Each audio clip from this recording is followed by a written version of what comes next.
Hi, everyone.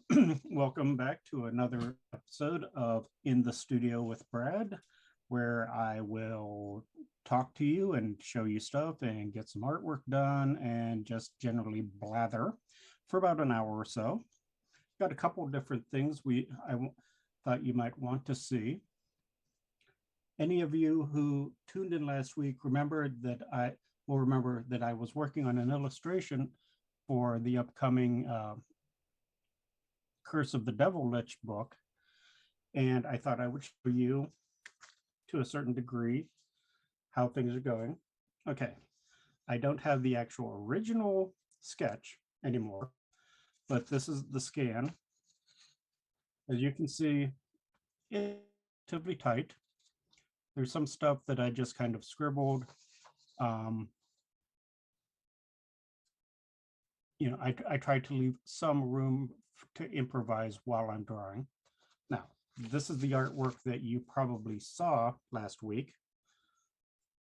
Now, if you notice, almost all of the details are here, except for these big areas, and I just filled those in with a flood fill in Photoshop.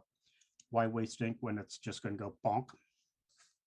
Now, I scanned this in at this size at 600 DPI, which isn't, for most part, that's an insanely high DPI. But the reason I did it that way is I then printed it out. And hold on, as you can see, there's a significant difference in the size from the original to my printout here. Okay. And the reason I did this is because I then printed out again. Well, I didn't print it out.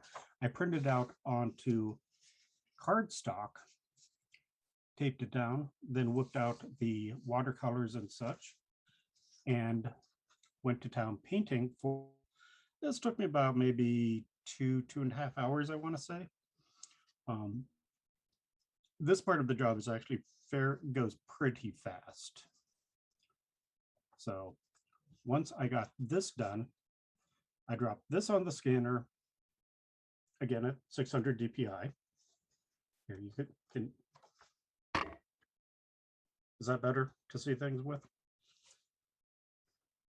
Okay. So again, scanned this in at 600 DPI at full color, dropped it into Photoshop, tweaked it quite a bit, did the box behind it, and filled in behind it with, I think I did like a 30% gray, and then I used the burn tool around the edges to make it darker. And then the dodge tool up here, is it the dodge tool? No, dodge tool makes it darker. The burn tool makes it lighter to make it a pop of that. And this, about this tall, is about how it will appear when it actually arrives in print. So that's a little glimpse of how my brain works. I actually started doing that several years ago when I was doing some work for Atlas Games for their Ars Magica line. Now, another thing that I just got through with today. This is a sketch for the upcoming 5th edition D&D book, Dungeon Denizens, for which I'm contributing. I have no clue how much artwork. I know I've done at least 10, and there's like 15 in this work order. This is a child of, and all you DCC RPG fans can feel free to yell at me, but it's Baba Glibliz, something like that. The frog monster god from that's one of the patrons. So that will probably be my work for later on this evening. Oh, and yes, I am not afraid to Google for photo reference if I have to. Now, So what have we got for the rest of the evening? This is going to be for Xcrawl. And it is DJ Rosie the Riveter for the Xcrawl Detroit supplement. And it shows basically the character shouting through a bullhorn, and she's kind of a rough, tough, burly, badass type. So let us get to work, shall we? Oops, wrong pad first. As you can see, I've already got my crop marks. The sketch is already done pretty tight. So now it's just a matter of going and starting to do the trace work.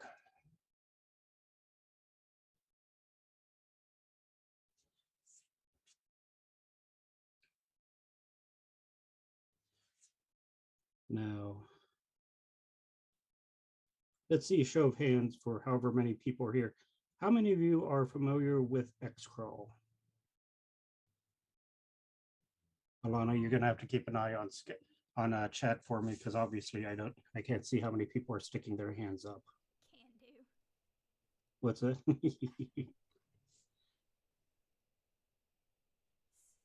far, we've got one person who does and one person who does not. Okay. Well, I will be glad to evangelize about why Xcrawl is so awesome. I actually discovered Xcrawl the year that it came out at Origins through PandaHead. And I'm usually not a huge fan of fantasy stuff. I'm more of a Call of Cthulhu, that kind of guy. But this game kind of caught my attention, mainly because that first cover showed what was obviously sort of a thief type, in a bikini with a sword. And I'm like, okay, what's going on with this game that they've got this? And Brett Brooks. Heads in the frame.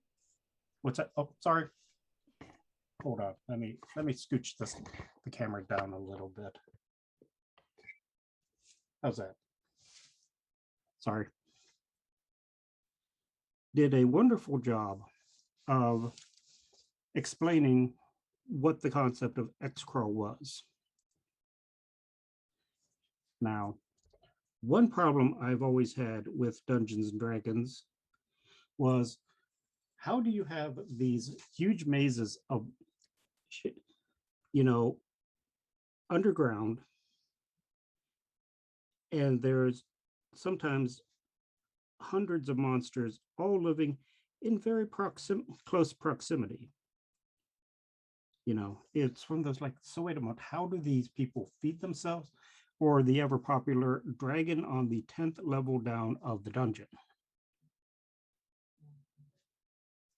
To me, once I started thinking about this kind of stuff, D&D started really not making sense to me. And obviously, it didn't make sense to Brett or to Brendan either.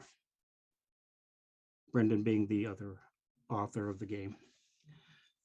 But what would happen if, in fact, instead of just these kind of randomly occurring dungeons, it was a game show, basically?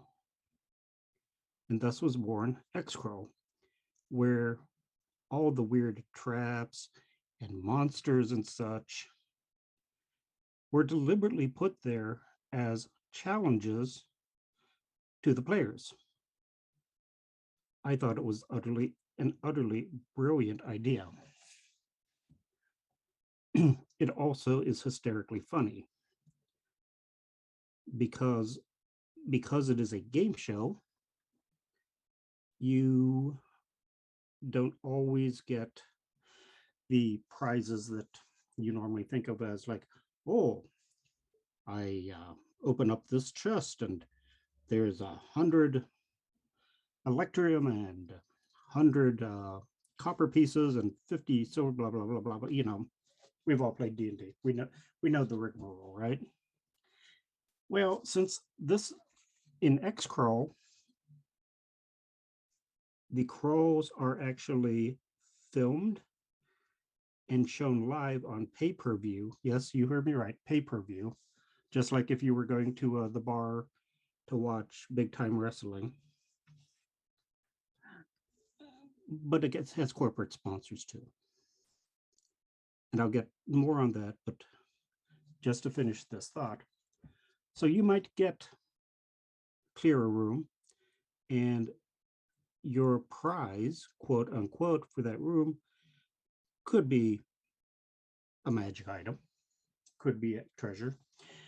It could be gift certificates to the local sub shop for you, you know, because nothing says, you know, I've really earned this. Like, congratulations, you can have one roast beef sub a week for the coming year. So now to continue what I was saying, since this is all done on TV, quite often different companies will also sponsor the Xcrawls and they will sponsor the fighters. You know how this works, but it does add a certain humor to imagine, you know, Zugog the barbarian charging into battle with a shield with a buy our pizza logo from, let's just like go ahead and say Domino's, you know. So oh, sorry. One of the interesting details about Xcrawl also is, and you're probably starting to kind of figure this out, it's set in an analog of modern day America. Hence the fact that this character has a watch on, and yes, she is wearing coveralls. Hold on just a second, guys. I can only talk and draw so long before my brain has to say, okay, just a second here, guys. There we go. But yes, but that's another wonderfully satirical part of Xcrawl as a game, is that, yeah, your heroes are corporate shills. And the rules actually make it very clear that you can get extra, basically, experience points by trying to work in as many of your corporate sponsors into your speeches as possible. So, say you kill the Minotaur in room 12, and your corporate sponsor is a shoe store. Okay. So you want to try and figure out a way to announce to, oops, sorry, was my head in the way? Hey, nabbit. Hold on, I got to move my camera just a fraction here. Let's see if that works. How's that? Sorry about that, folks. I'm still learning the ins and outs of this. Anyhow, so your killing the Minotaur has just been, you know, shown all over the country. So now you want to make a huge announcement to show off to everybody what a badass you are. So you want to tell everyone that, hey, I killed this Minotaur, but you try and figure out a way to mention your shoe store sponsor. Like, I wouldn't have been able to outrun the Minotaur as I was getting into way if I hadn't been wearing these wonderful leather boots from Shoe Shine. Yes, this is not a game to play if you take your dungeon crawling 100% seriously. Okay, now I've got this done.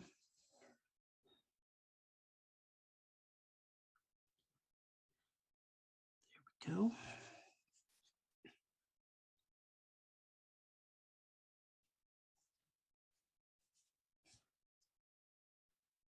Oops, sorry.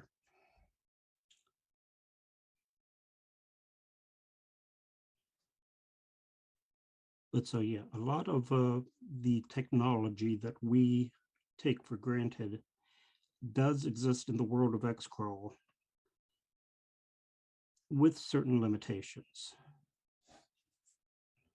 For example, there is no internet for reasons that are more relevant to the backstory of the entire game than to anything that you're going to have to worry about while you're actually Xcrawling.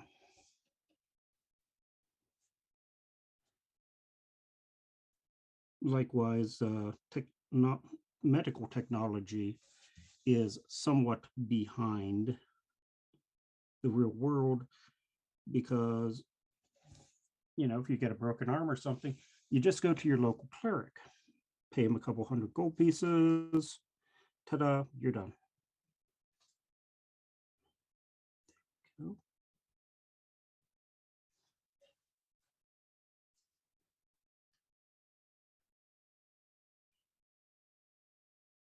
So yeah.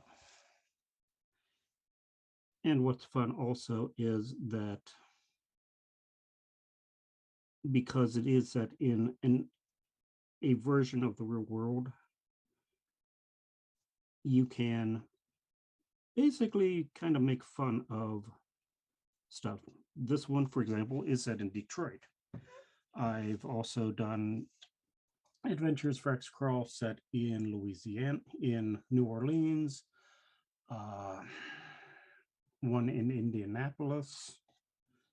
You get the idea. I don't think I think that we even did an Xcrawl Manhattan. There we go. I know we did one in Boston that we made reference to the Boston Tea Party. Okay, hold on just a second, guys. How do we want to do this? How do we want to do this?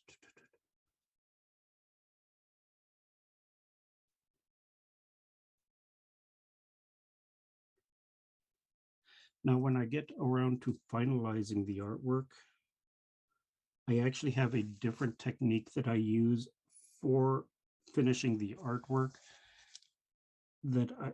then I do the watercolors like I was doing with the Curse of the Devil Lich.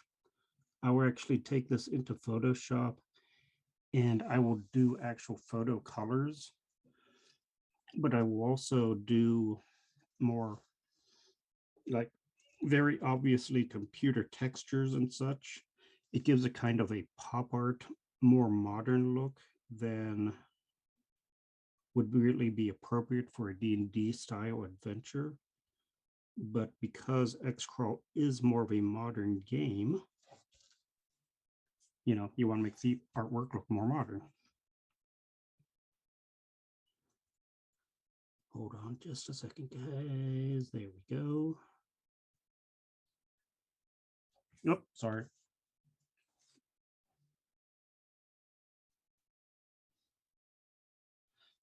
See, when I'm drawing, I tend to move the paper all over the place according to kind of how I need to be, where I am in relation to the art table. Sorry.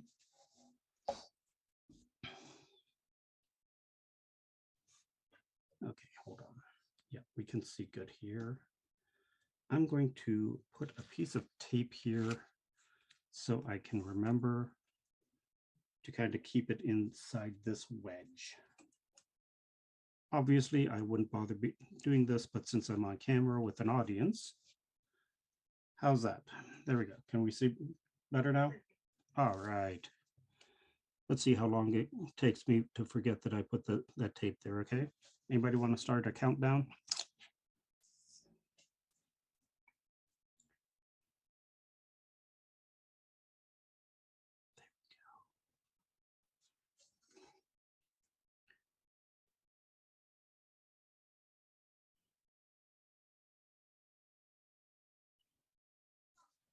One of the fun things I have when I'm doing artwork for Xcrawl is I include as many advertisements as possible for the different corporate sponsors and the advertisers, so on and so forth.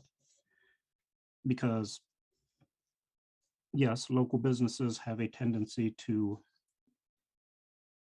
pay for advertising. I mean, we've all watched some NASCAR or football or something like that, and the walls of the area are covered with advertisements for local businesses, other corporate sponsors and such. So I generally like to try to do that, and I have fun. I wish I had been thinking I would have printed out some of the images that I've come up with for Xcrawl Classics, which is going to be the first book in the new line.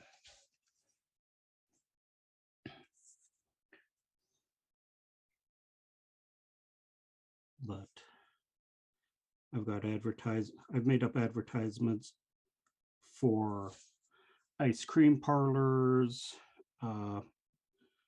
funeral parlors, various real estate businesses, sorry. Basically anyone who would pay money to have their stuff on the walls of a sporting arena. Okay. Let me see, where am I? Here we go. Yep, I saw. Sorry.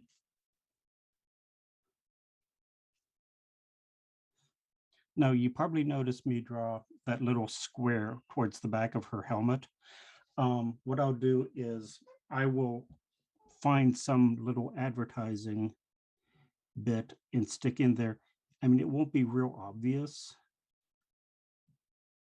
but it'll be one of those things where if after you've looked through the book, it'll give you something fun to go back like, okay, let's start looking at all the little details that maybe we missed the first time we were skimming through just actually looking at the rules.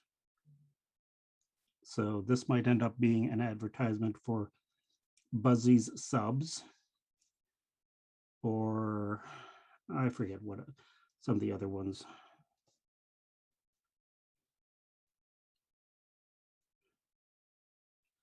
I mean, after all, the people running the conventions have to make money too. Yeah. There we go. Time to grab a different size pen.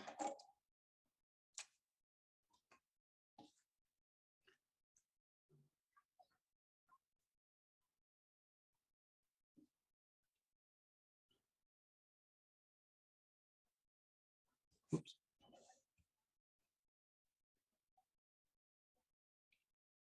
There we go. When I'm doing the shading and such for these, I generally kind of leave more or less flat shading, almost like cell shading from animation, just to really kind of reinforce that pop art look. There we go.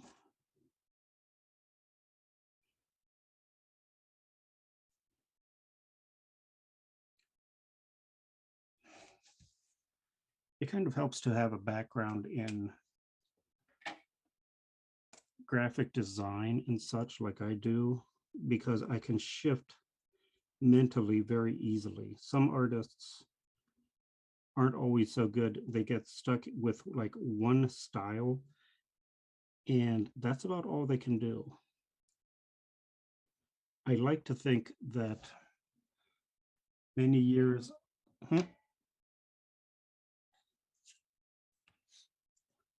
Come on. I swear I'm going to just tape this thing in place. There.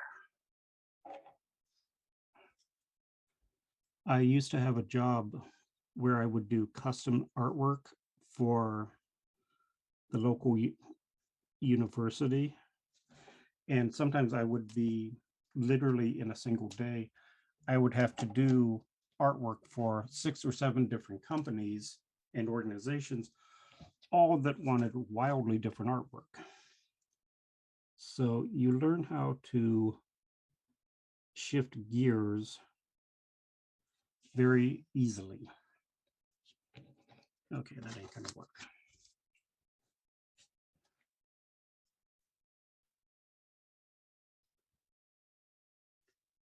There we go, folks.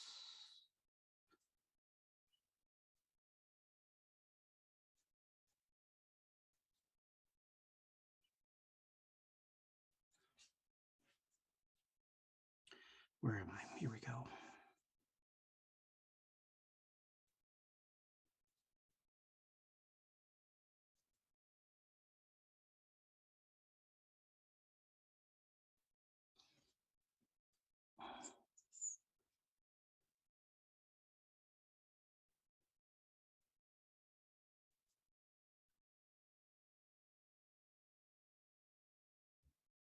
Not very often do you get to draw a character shouting into a bullhorn in a fantasy adventure.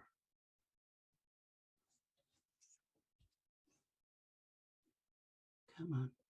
Whoops.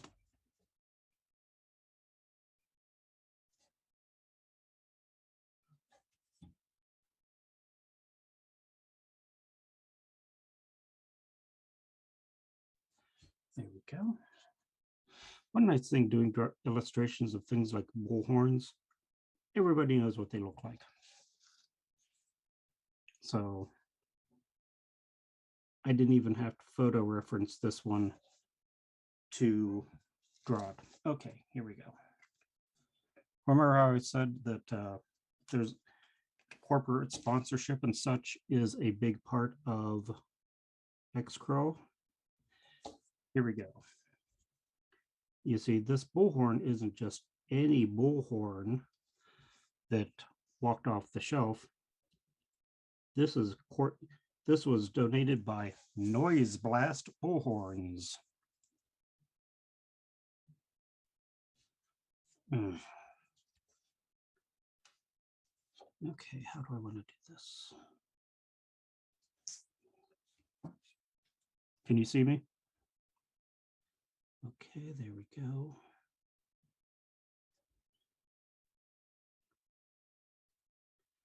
Again, these are not big details and they're not actually quote unquote relevant to the picture, but they reinforce kind of the somewhat satirical tone of Xcrawl. You know, if you're playing D&D, you don't expect to find treasure that is, you know, mentions who donated the treasure. You know, you don't get a magic sword and see that, oh, this magic sword was from, I can't even think. But, you know, it's going to be a magic sword. It's not going to be a magic sword that has been purchased or donated from a store.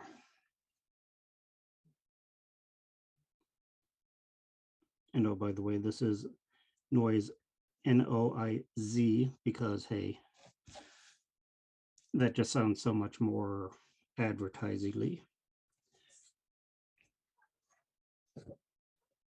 Can you see that?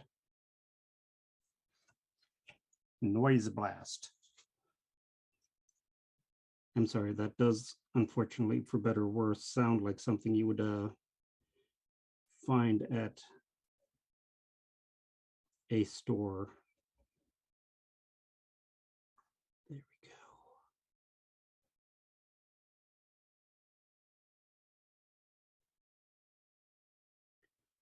Again, it's just one of those little details, but it adds immeasurably to the fun of Xcrawl.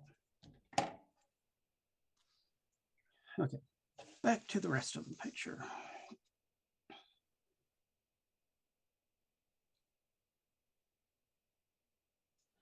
Here we go. Oops, sorry.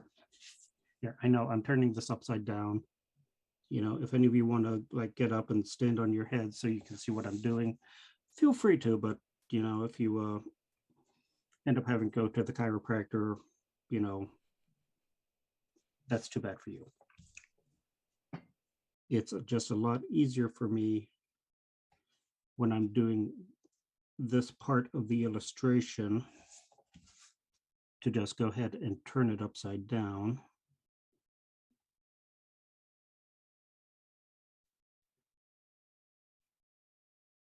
There we go. Now I need a smaller pen.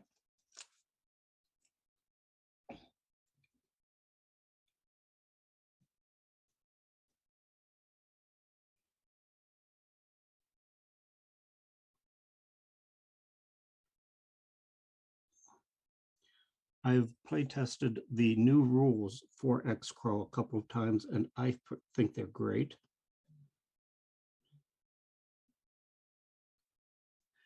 They're very funny, but don't let the humor factor hide the fact that it's quite possible for your character to die. These are gladiatorial games after all, and you can't really have gladiatorial games unless somebody has a chance of not coming home. That's why Xcrawl fighters get paid very well. Okay.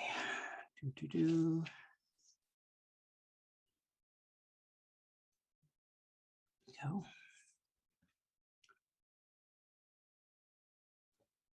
I'm not sure exactly where it is right now, but at least there were kind of like pre-release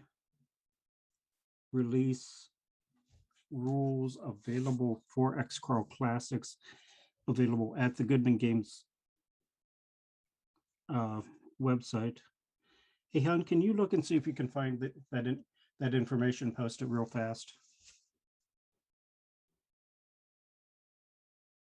There we go.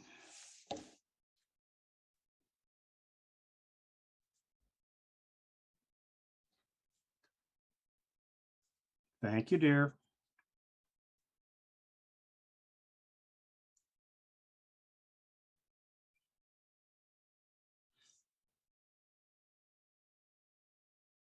I've been kind of buried in the studio otherwise, or I would have had a little bit more of the stuff ready to go in advance. But it didn't really occur to me till just a few seconds. It didn't occur to me till just a few seconds ago that for those of you who don't know Xcrawl and are interested in finding out more, that the information is out there.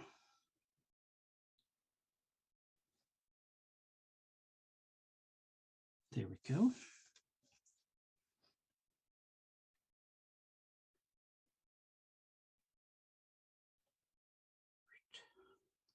There we go.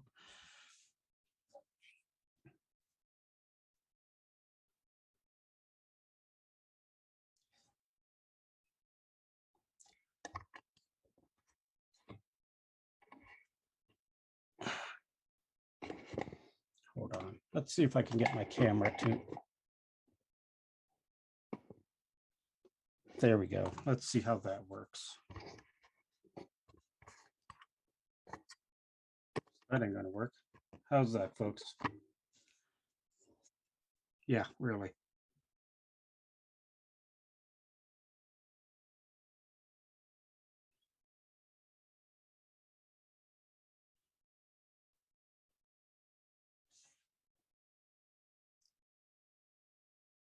There we go. Now do this shading here.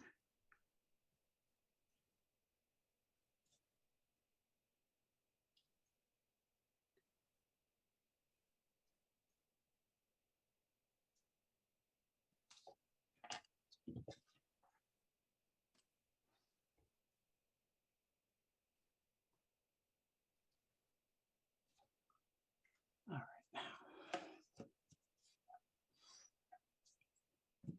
Hold on just a second, guys. Got to find. There we go. Do some background details here.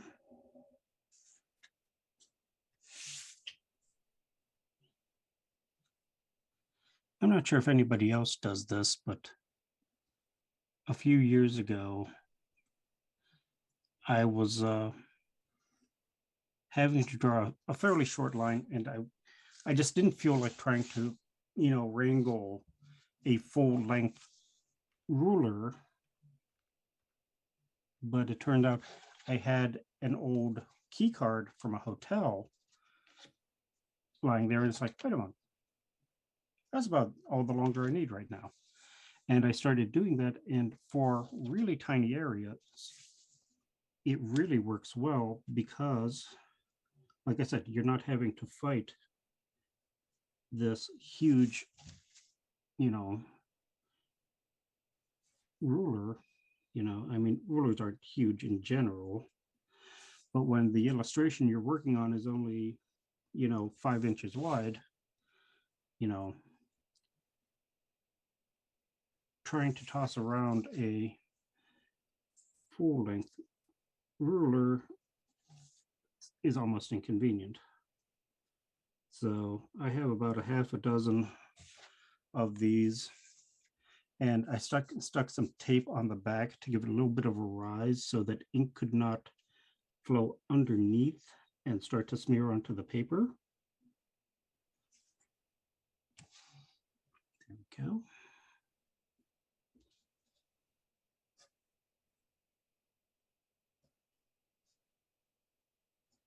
Ow.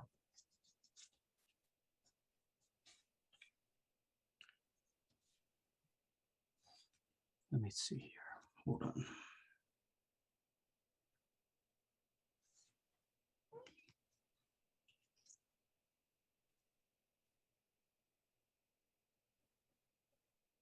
Oops.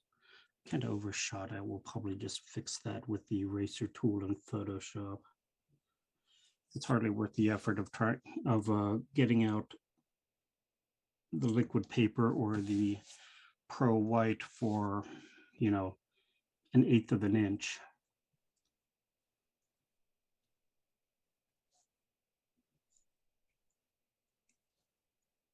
Not that I'm likely to forget that those need to be filled in, but there we go. Head's in the way.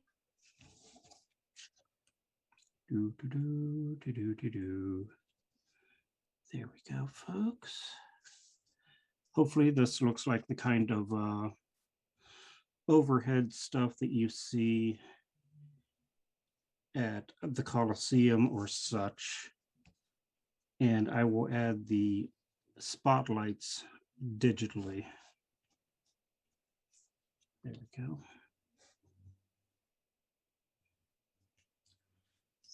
Okay, so that's that part of the job done. Hold on just a second. I got to get one of my handy dandy tools here.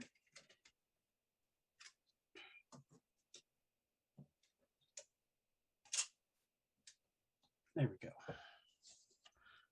So anybody who has ever had to take any art classes, get out of the way, fly, will recognize this as what they call a French curve. I'm not sure why they call them that, but whatever. As you can see, it has a lot of specific curves that you can just trace along the edge of, and it's a lot easier than trying to freehand curves. I don't care how skilled you are as an artist. The human hand simply is not that precise.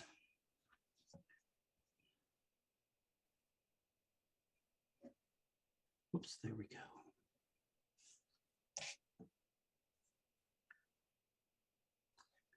Okay, here's another example.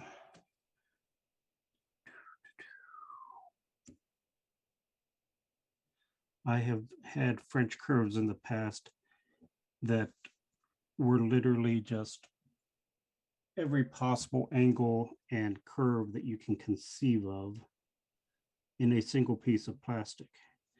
And they're great, but sometimes they also just look plain silly. Fill that in black, fill that in black.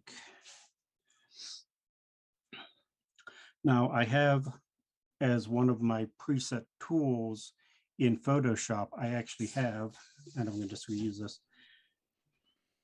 Can you see this? Yes. I created basically a hatching effect like that, boink. And what I'll do with this for, like, this is basically supposed to be like the window of the car and the top of the car. I will drop those in and it'll give a nice, again, very pop art, very modern look to it. You know, I mean, you know, much sharper than I can possibly do just manually.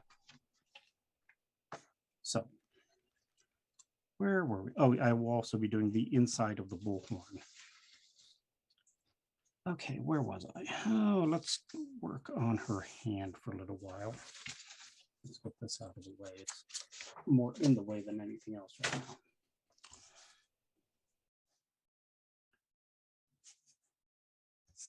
Twink.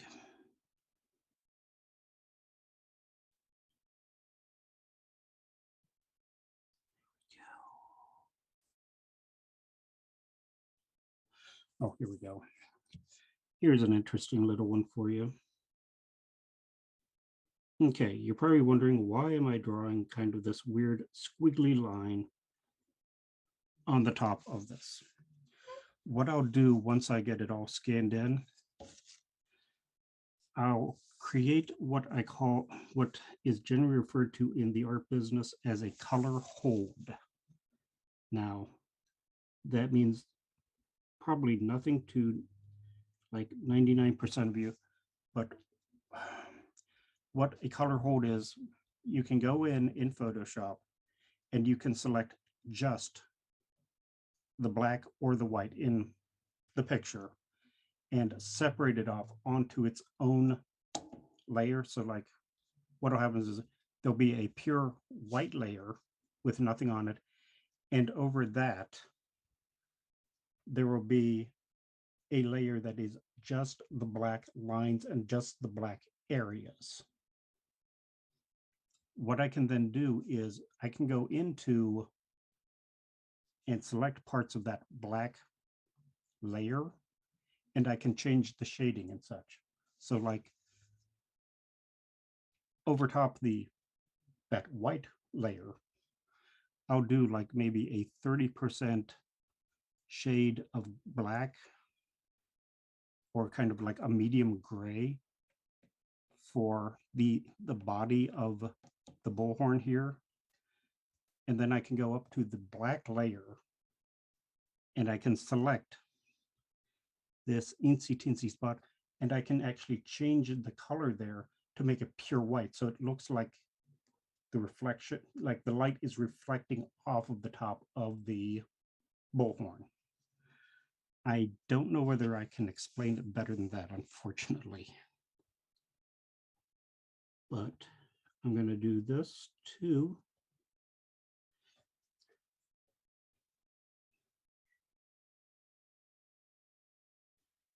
And what happens is it can really make a very dramatic effect. There we go. Okay. Now, back to the rest of the actual drawing.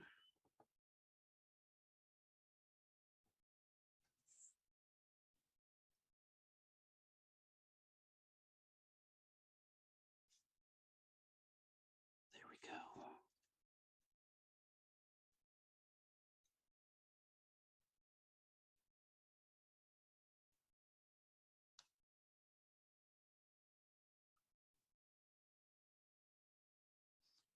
I like adding tiny little details that probably don't even register to most people, but like the lines on the knuckles.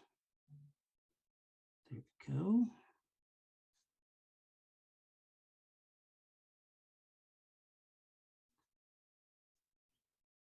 Again, I think it's very important to try to create images that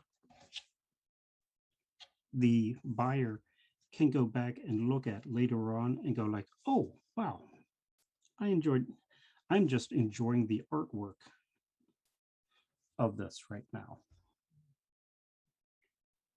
Okay. This hand did not work out quite as well as I was hoping for, but these things happen. Hands, by the way, are incredibly hard to draw and make them look right because the human hand twists and can be twisted in so many different ways.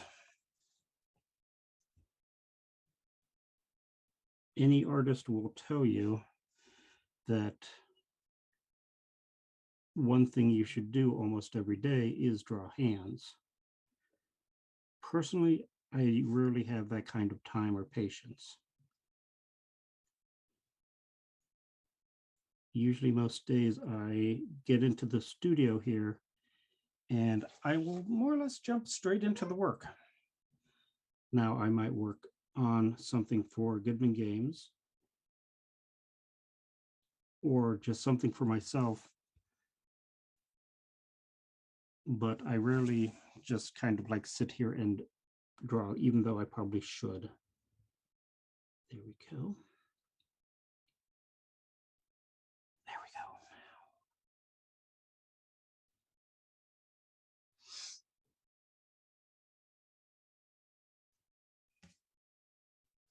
Oops, sorry. I already explained why I've got the napkin here, correct? Okay. I know it makes it a little bit harder for people to see what I'm doing, but I just don't want to risk ruining the picture in case I've got some grease or something on my hand. There we go. Oops.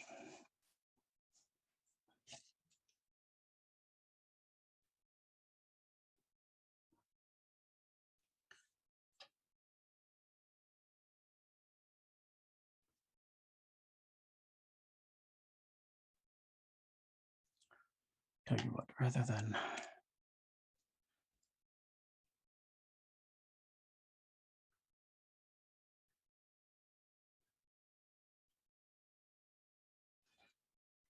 go. Sometimes it's easier with areas just to go ahead and fill in the black anyhow. It's just one of those things you kind of do to sometimes just fool your brain into keeping on track with the project. There we go. Hold on just a sec. There we go. Sorry about that.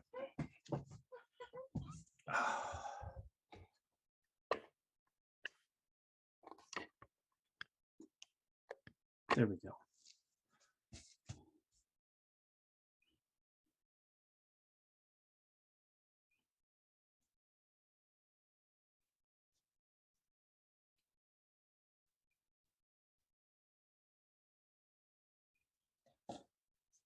Okay, and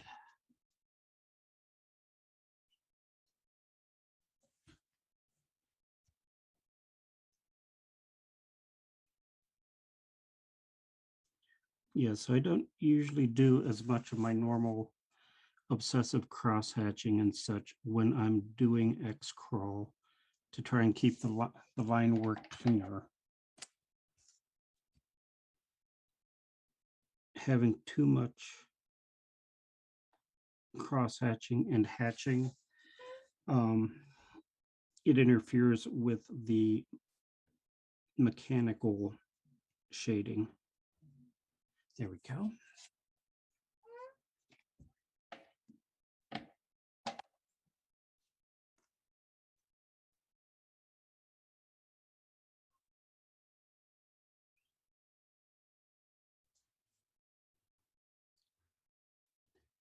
Oh, a little bit of cross hatching. Well, not hatching, but just enough shading to give it a sense of volume.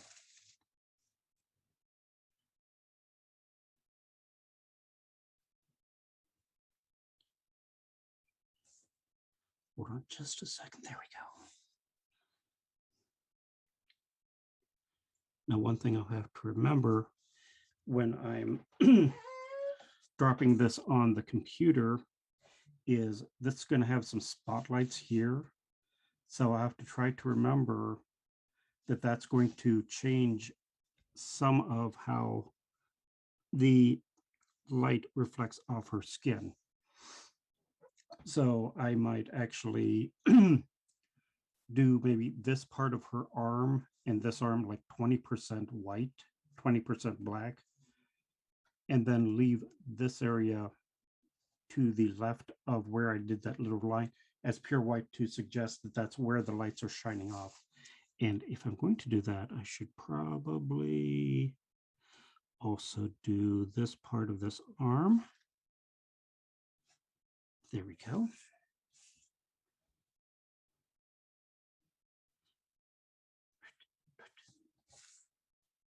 Okay, now, where was I?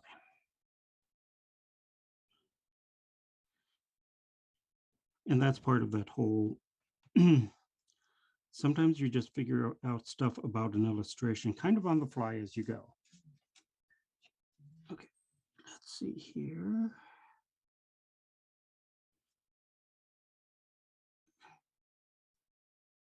Hold on, there we go. Now,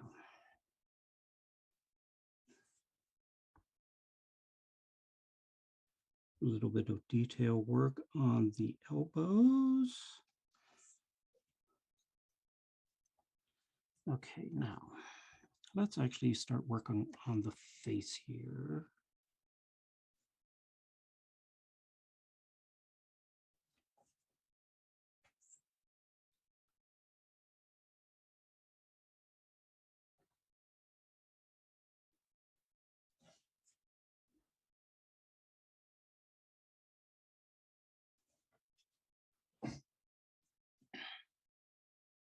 Sorry.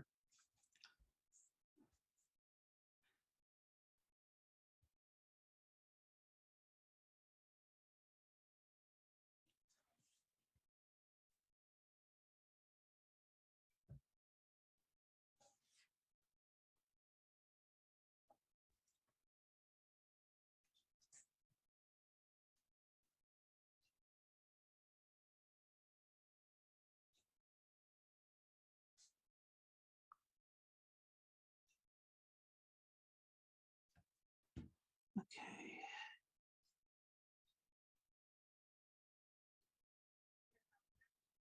Okay. Anyhow, so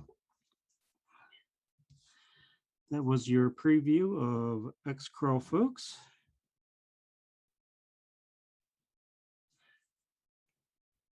For next week, I will have this completely finished and we'll be able to show exactly how different it can look with all the appropriate tones and such. And I will probably also have the picture from Dungeon Denizens. That's the killer frog.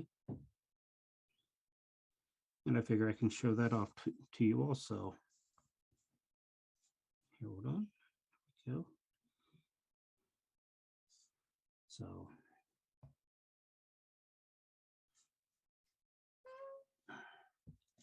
I hope you have enjoyed this tutorial. I know probably some of the stuff that I was explaining in Photoshop was a little bit on the hard to understand side. Unfortunately, I'm kind of rusty when it comes to being a teacher that way.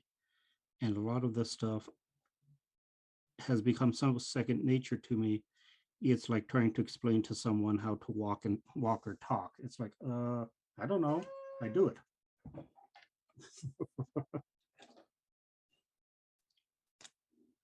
Wrong pen.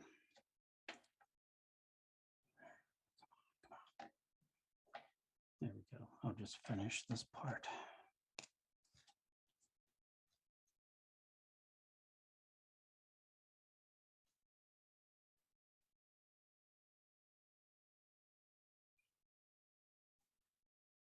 So, oh, in case you did not see it in my, we are going to be having a drawing at the end of this season, probably about 8 weeks from now. And whoever wins the drawing will be getting one of these pieces of artwork, the original, to show on their wall or, whatever you want to do with it.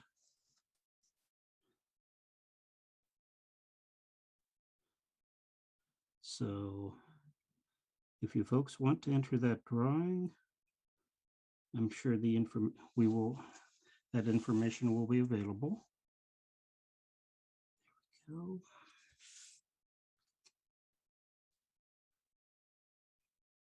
But if you want some fun loot for your gaming room, this will be your chance.